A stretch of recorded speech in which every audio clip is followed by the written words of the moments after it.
আমি কি দিয়া বুঝাইতাম? আম পাতা, জাম পাতা, বড়ই পাতার কোনো অভাব নাই। কোনো পাতা দিয়া বড়ই, কোনো পাতা দিয়া গরম জল করে না। বড়ই পাতার পানি দিয়া কেন গরম জলটা করে? আম পাতা কি দোষ করলো? জাম পাতা কি দোষ করলো? বড়ই পাতা দিয়া কেন গরম জল করা হয়? এই কথা দিয়ে কোনো মৌলবি কয় না। লাল কাপড়, নীল কাপড়, হলুদ কাপড়, কত কাপড় দেখলাম। কবরের কাপড়টা কেন ভাইজান সাদা? এই সাদা দিয়া কেন দাফন করা হয়? এই কথা দিয়ে পৃথিবীর কোনো মৌলবি কয় না রে। এ আমার যুবক,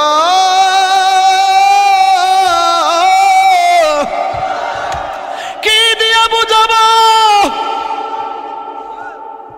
কবরটা কেমন ডেঞ্জারাস? কি দিয়া বুঝাবো মরণটা কত কঠিন? কি দিয়া বুঝাবো তাহিরের যে একটা দিন চলে যাওয়া মানে হলো আমার জীবন থেকে চিরদিনের জন্য দিনটা চলে গেছে। কোটি টাকা দিয়েও এই ঘন্টার সময়টা আনতে পারতাম না। এখন আমি শ্বাস ফালাইতাছি, একটা টাকা বিল দেওয়া লাগে না। নদীর পারে হাওয়া খাই, বিল দেওয়া লাগে না। পল্লী বিদ্যুতের ফ্যান বাতাস খাইলে বিল দেওয়া লাগে। আইসিইউতে ঢুকে গেলে দিনে 50,000 টাকা গোনা লাগে। আমার আল্লাহ যে কত নিয়ামতের বাতাস আমরা ঢুকাইতেছে, বাইরে কইরাইতেছে, একটা টাকা বিল নেই না। আল্লাহ কয় বিল লাগতো না, শুধুমাত্র তোরা 5 বার আইসা কপালটারে মাটির মধ্যে লাগাইয়া দিবি। সুবহান রাব্বিয়াল আলা বলবি। দুনিয়ার মালিকের ডিউটি 20 দিন না করলে 20 দিনের বেতন কাটা। আর আমার আল্লাহ তোরে হাজিরা দিছে দৈনিক 5 বার। 1 মাসও হাজিরা দেও না, 2 মাসও দেও না, মাঝে মাঝে সিটারি হাজিরা দাও। কিন্তু আমার আল্লাহ ইচ্ছা করলে তোমার গলার মধ্যে কাটা লাগাইয়া আমার আল্লাহ রিজিকটারে বন্ধ করে দিতে পারে। এরপরও আমার আল্লাহ রিজিক বন্ধ করো না কেন জানো নি? কারণ হলো আমার আল্লাহ কয় আমি আল্লাহ তোরে মায়া কইরা বানাইছি, মায়া লাগে। আল্লাহ ডাক দিয়ে কয় আল্লাযী খালাকাকা ফাসাওয়াকা ফাআদালাক ফি আইয়ি সূরাতিন মা শাআ রাক্কাবাক। আমার আল্লাহ তোরে সুন্দর নমুনায় বানাইছি। এই জন্য আমার আল্লাহকে খলাকতু বিয়াদাইয়া, আল্লাহ এই চেহারাটারে নিজের হাতে বানাইছে।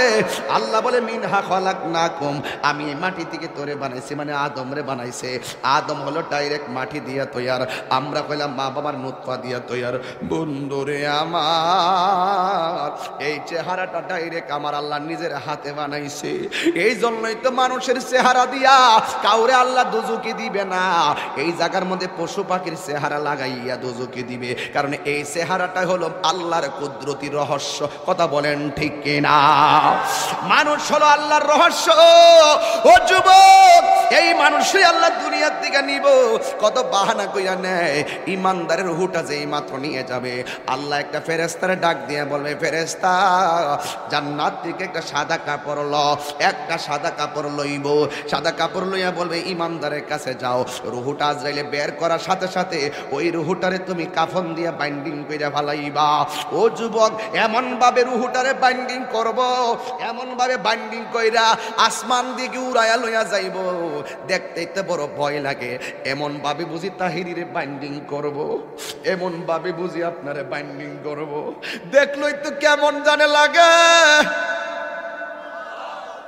দেখলই তো কেমন জানে লাগে।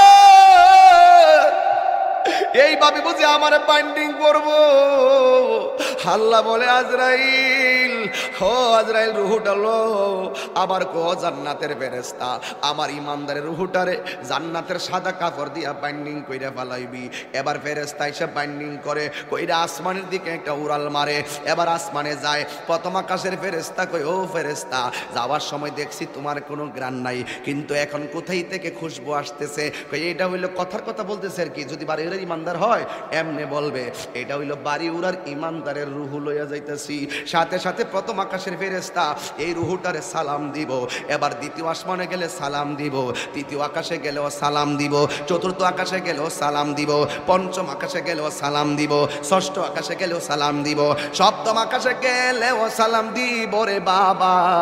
এবার যাওয়ার পরে আমার আল্লাহ ডাক দিয়া কয়, ও ফেরেশতা আর সামনে নিস না, আমি আল্লাহ ইমানদারের জন্য একটা বাড়ি বানাইছি। আর সামনে নিস না গো, আমি আল্লাহ একটা বাড়ি বানাইছি। ওই বাড়িটার নাম কি? বাড়ির নাম হলো, কোরআনের ভাষায় হলো ইল্লিন।